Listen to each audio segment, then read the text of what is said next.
Americans may be divided about supporting the war in Iraq, but many are united in honoring the memory of those lost in battle.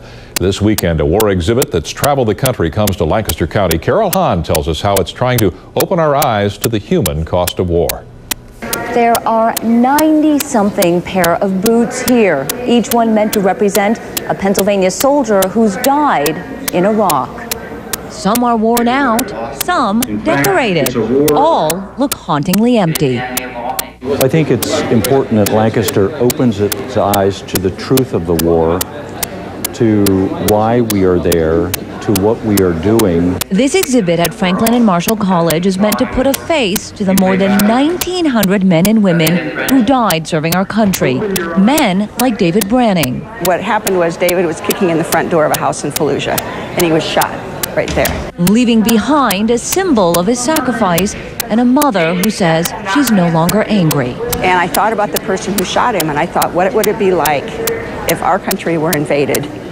You know, we walked in there uninvited. If the number of American casualties is staggering, the number of slain Iraqis even worse. The shoes are only a fraction of the nearly 10,000 people who have died so far. The exhibit has traveled to some 60 cities across the country. Folks here hope it'll drive home the message about the high cost of war. So I hope walking through these boots, looking at the pictures, reading what families have left, it becomes as personal as it possibly can be to them to recognize what's going on.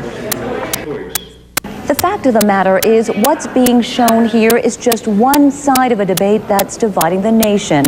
But whether you're for or against the war, the common ground here is mourning the lost. In Lancaster, Carol Hahn, WHP, CBS 21. If you are interested in seeing the Eyes Wide Open exhibit for yourself, you can head to Franklin and Marshall College. Tonight at 8 o'clock, organizers are holding a candlelight vigil at Old Main. Tomorrow at noon, all the boots will be laid out on the Hartman Green.